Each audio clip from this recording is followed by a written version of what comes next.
আৰু ইয়াৰ বক্তব্য ৰাখিবৰ কাৰণে আহ্বান জনাইছোঁ।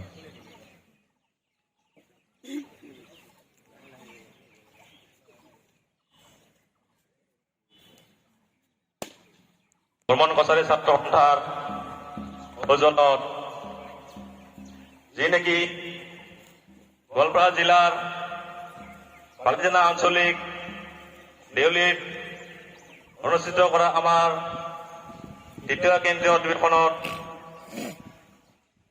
আমাৰ নিখিল বৰ্মন কছাৰী ছাত্ৰ সন্থাৰ সভাপতি মহোদয় আৰু ইয়াৰ লগতে আমাৰ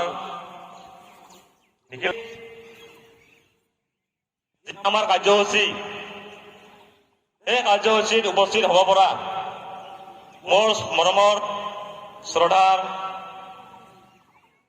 বয়োজ্যেষ্ঠসকল, ভাই মাতৃসকল, বন্ধুবৰ্গ, কাৰ্যসূচীত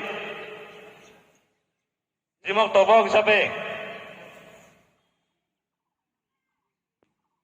আমাৰ কেন্দ্ৰীয় সমিতিয়ে সুযোগ দিলে মই নিজে গৌৰৱ অনুভৱ কৰিছো। আমাৰ যি স্বাধীনতা সংগ্ৰামীসকলৰ লগতে সংগ্ৰামৰ লগত জড়িত আমাৰ এই গোৱালপাৰাৰ স্থানীয় জানকীৰাম বৰ্মন আৰু তেওঁলোকৰ প্ৰতি মোৰ আন্তৰিক শ্ৰদ্ধা নিবেদন কৰিছো। আৰু ইয়াৰ লগতে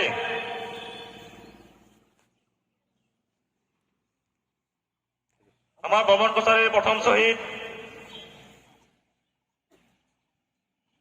হিচাপে ঘোষিত শ্ৰদ্ধাৰ বিনয় বৰ্মনক কৰিছো আজিৰ এই অনুষ্ঠানৰ যোগেদি। আৰু আমি